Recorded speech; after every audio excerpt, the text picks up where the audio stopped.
Hey everybody, today we're doing something special. Today we are going to Athol, Massachusetts for the Athol Comic Fest. The reason why I really want to go is because there's supposed to be a lot of indie writers and artists there, which is kind of my favorite thing. I love comic books, I love the general mainstream comics, but I like nothing more than actually talking to creators. So we're going to go today and see if anybody wants to chat. What a show. Wow. I'm not planning on doing this, but I want to get all of my thoughts out right away. That was an incredible show. It's not even a show, really. It's not even a con. It's not a fair. It's almost like a celebration. The whole thing was done at the town hall right next to the Athol library. I was completely impressed with the setup. Everything was free. The raffle system that they do so that you engage with different vendors, get raffle tickets, and then have more chances to win. It was just an incredible system to get people talking to the original creators and the independent artists. I was floored. I was completely surprised by all of it. I had more fun at this tiny little town show than I did at Terrificon, and I'm going to tell you why. This show was organic and dynamic. Terrificon feels like a business. I was amazed by how fluid and organic this show was. I was completely impressed by the cosplay parade. I was impressed by the artists competing on stage. There was so much unity in the show. One of the coolest things was how it was free. I came back with more original art and independent creator books, novels, and pieces than I ever have at any show. It was so integrative, and I've never been to a show like that before. It was truly a happy place to be. I've never been to a more kid-friendly show in my entire life. All of the creators, all of the community, everybody just happy up on stage, the contests. It was so immersive for a show. It didn't feel like a show. It felt like a celebration. It felt like a handshake with an old friend, no matter who you talked to or who you engaged. It was the most organic feeling shows I've ever been to, and I cannot wait to go back again next year. Hey, hey, hey, here he is. You're at the Athol Comic Book Fest. I am in front of one of my most favorite people in the world, Ben Taz, who is such a kind and considerate creator. This is what creators do. You should go visit your friends who are exhibiting at local Comic-Cons that are close by to you. What's up, Ben? There's the guy of the show. What's up, man? Good to see you, Keith. All right, so I'm taking it all in. We've got soda. We've got, oh, wow. Yeah, we got 3D printed mighty mascots. Oh, all right, so I'm here with Keith Gleason. Keith, please tell me, who put on this show? Who put on this show? The great people of the Athol Library and our good friends, Hero Shack. Tell me a little bit about your booth. Okay. I'm here selling Mighty Mascots, which is my premier title. It's a love letter to Saturday morning cartoons, especially stuff like Teenage Mutant Ninja Turtles, things like that. And all my merch is branded towards the comic. All right, so everything down here has everything to do with Mighty Mascots. Mighty Mascots, which I've read. All right, so now I've got to ask you, what were your top 3 favorite Saturday morning cartoons? Ooh, that's a tough one. Okay, let me see. Real Ghostbusters. Nice. Dungeons and Dragons. Good one. And I want to go Hanna-Barbera's World of Super Adventure, but I think I'm going to go with Spider-Man and His Amazing Friends. Okay, so what did all those Saturday morning cartoons have to do with Mighty Mascots? It's the essence. So Mighty Mascots is me distilling that love of Saturday morning cartoons into a comic book. Okay, so I want people to read the book and feel like they just poured a big bowl of sugary cereal and sat down for that 6-hour block of cartoons, but in a comic book form. All right, so your comic book is basically just a bunch of people watching cartoons. Well, I don't know about that. No.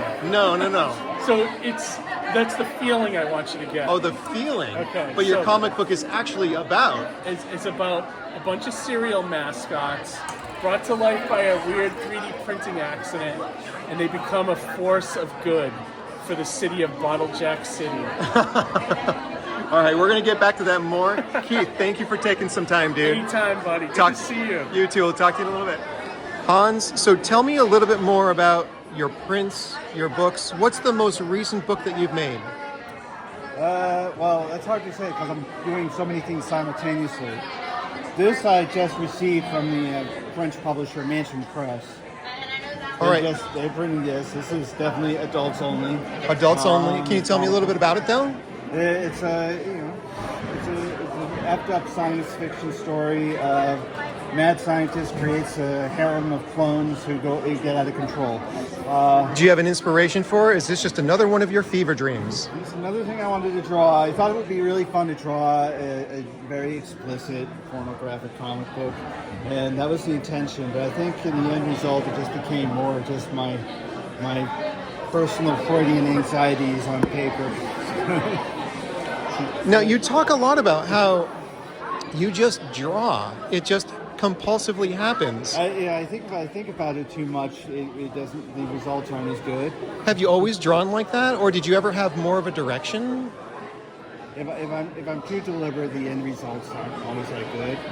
But if I'm too happy, slappy, dashy, it ain't so great either. So there's a weird kind of mental balance there, I guess. Is there one of your works that you're most proudest of? I think the Squirrel Machine was the one that's the closest to it. This was my big breakout graphic novel. Which I've read. What page and panel are you most proudest of? I don't know. I'm pretty happy with most of it. Some of these came out really well. I mean, I like that one. I like that. That's a nice scene. This page I'm pretty happy with. This one I just kind of, I don't even know what exactly is being depicted, but it kind of resonates with me. That one took a long time to draw. This lengthy view. But anything that I draw takes a long time. Let me ask you this then. If you were going to say something to other artists out there about creating, what would you say? Don't imitate. Stop imitating other artists, please. It's actually... That's my number one. You know, I mean, obviously you have to imitate to a certain degree to learn things, but beyond that, stop. Hans, last question then, okay? If you were going to tell your readers something about your work, which sometimes is like a fever dream, what would you want readers to know about your work? Or you just like them to enjoy the journey? You're definitely going to have to edit out the long pause while I think about my response. I try to avoid a preamble because I kind of want people to go in cold. To see. Yeah. So I went into your work clean slate. Yeah. Mike Bulldog of Lunch Money Comics gave me Delia just on a whim and said, I'm not going to say anything about this. Just read this. Yeah. There's just so much more interesting that way. It's like some movies and some books that are better without any foreknowledge.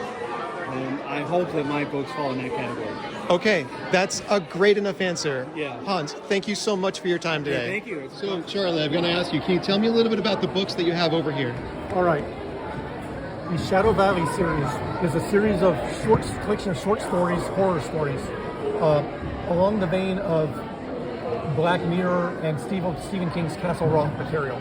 All right. And the idea is basically to create a Castle Rock type community where anything can happen. Any kind of horror you can imagine, it's in there. Vampires, murderers, bad things. Now, are these samples of your work? This is samples of the comic book that I'm going to have based on the Hero Protocol novels. All right, so these are... So we have the horror Castle Rock stories here. Shadow Valley. and then the hero protocol is something different. Yeah, these are about minority superheroes. Minority superheroes. They're all minorities for the most part. There's some Caucasians, but it's about how a powerful government or non-government entity manipulates minorities, turns them into superheroes, and uses them for their own purposes. Similar to the way the U.S. government used minorities in the military during the 40s and 50s. All right, Charlie, this kind of sounds like a passion project. Where'd you come up with this idea? Honestly, I can't tell you. It's kicking around. I just see the world around me. It kicks around in my head, and I see things that don't agree with me and set well with me. So I had to put it into writing somehow. So this is something you had to do, like yeah. Well, I mean, I love superhero material. Yep. But there was a void in it with minority superheroes, and I saw a way to fill that void while still making a statement and dealing with the real world around me and involving it in a fictional setting. Well, congratulations. Working on it. Okay, so I'm here with Charlie from Promise of Rebellion, and he just pulled these gems out from under the table. So Charlie, I'm sorry, you got to tell me a little bit about these, please. They're from the early 50s. I don't know the exact date on them. They're early 50s, late 40s. I believe they're from the 50s, though. I'd have to open up to look. They're called Midget Comics or Mighty Midget Comics. Mighty Midget Comics. I don't know the background with them. They were really limited release, but they're from the old days of comics before superheroes were really prevalent, and they're ultra rare. Wow. Where did you ever pick these up? An estate sale. Wow. Yep. Do you do a lot of estate sales? Not anymore. I used to. You used to? Yeah. It became a problem financially. Yes. 'Tis the season. All right. No, I can't wait to dig into it. No, Charlie, thank you very much. Thank you for your time. I appreciate you a lot. Thanks.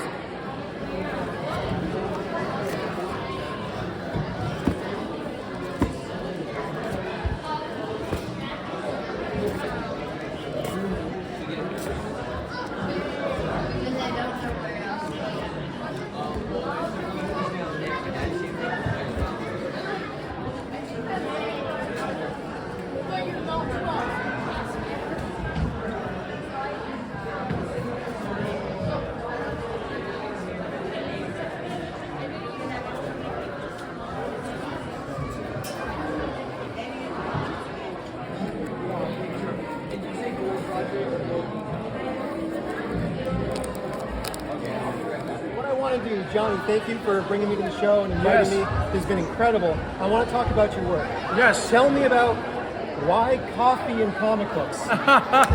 So, when I started working on Surrounded by Death, the book that Ben's referencing here, one of the story arcs was, so again, this is a collaborative book. Yep.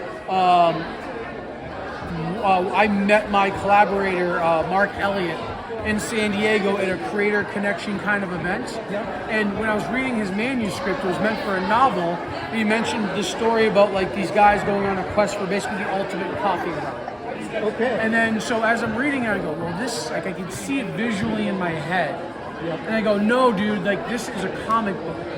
So we need to make this into a comic book. So me having the skill set of being able to lay out a book in the panel format, I worked with him, took his manuscript, and we rewrote it together for it to be Surrounded by Death as you see it. And for me, I wanted to find a way to bring my comic book to life so that individuals like yourself can take a piece of the story home and drink it.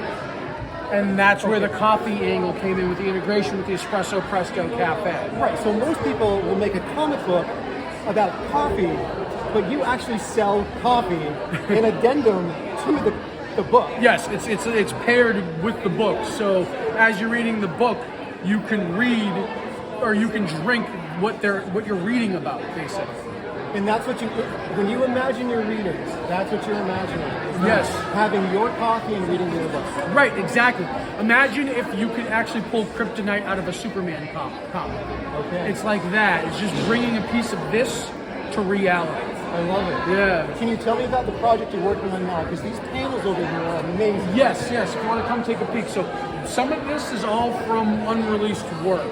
Okay. Well, this one more specifically is a alternate cover we did for Surrounded by Death. It's a San Diego Comic-Con exclusive cover. Yep. We did it during the COVID year, and this is actually the convention center. So if you go into San Diego Comic-Con, this is what you see when you go in, is just going up these 2 massive escalators. Wow. Yeah, so that's fun stuff right here. This other piece right here is done by Luis Rivera. He's out of California. This was part of a George Romero anthology that never came to fruition. So as a result, I now have these beautiful pages. I'm eventually going to maybe compile it into like a collection of short stories I've done and put it all together, along with this other book right here. This is from, we don't have a title, it's kind of called Love on the Battlefield, but Chris Marchman is my artist from Chicago, and he's known for a book called Twilight Soldier.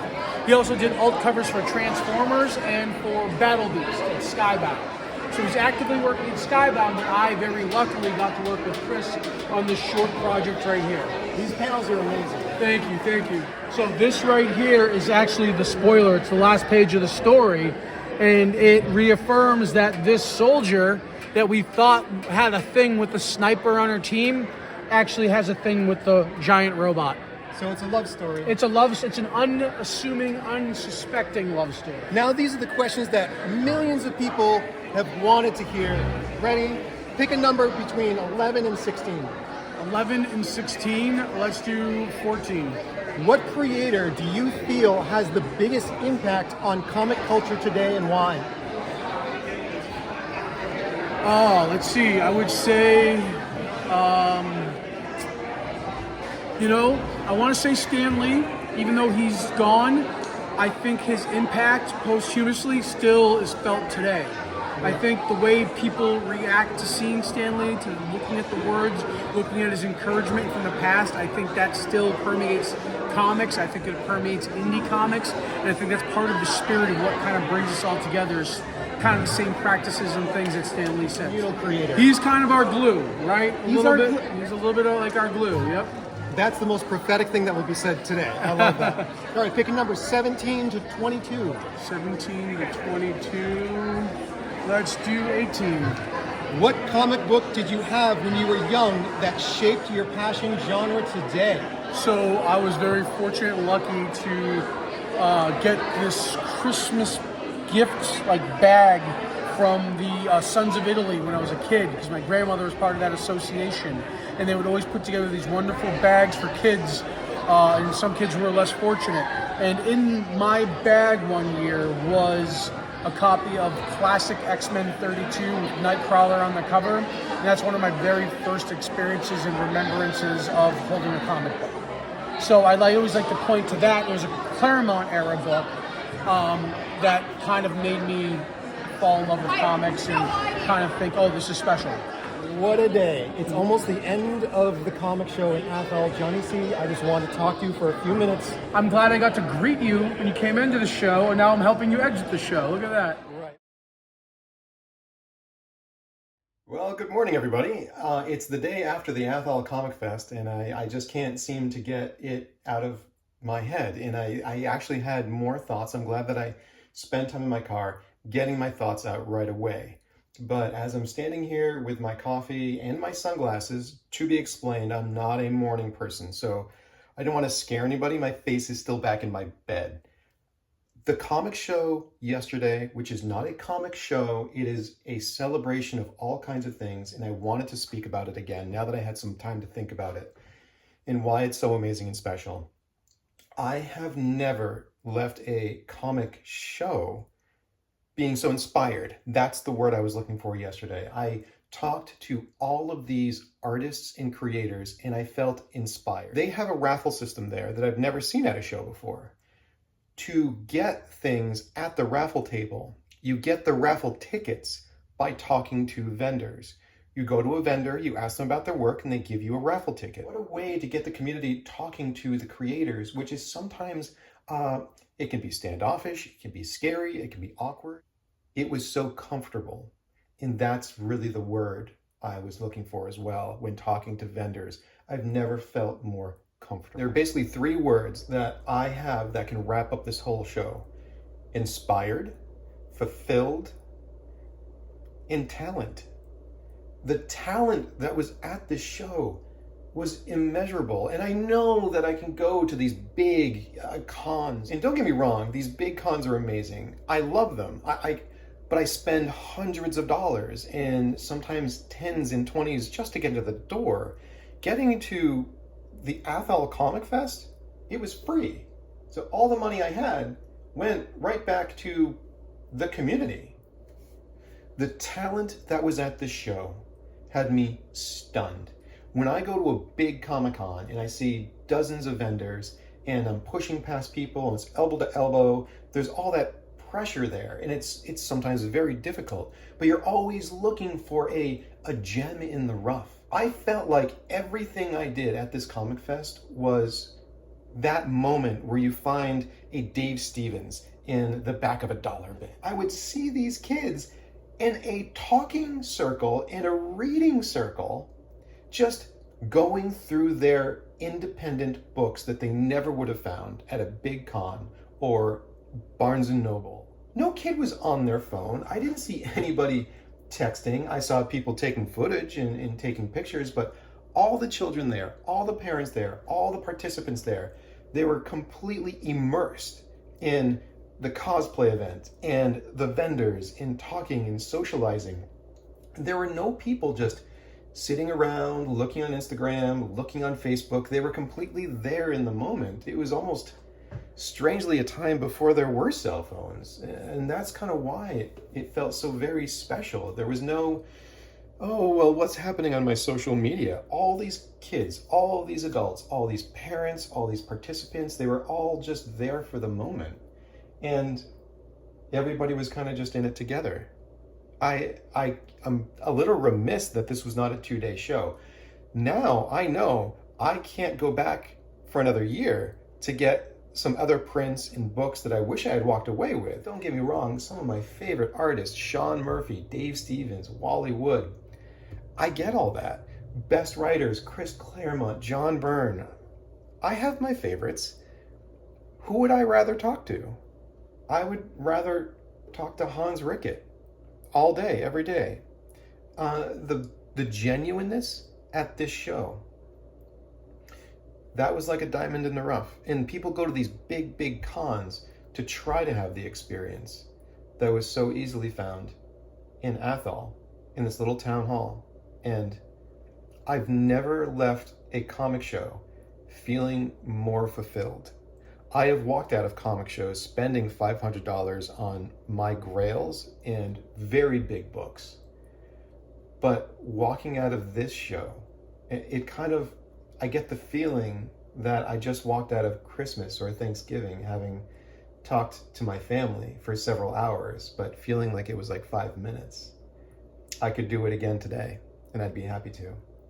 I'm going back next year, and I can't wait. See you then.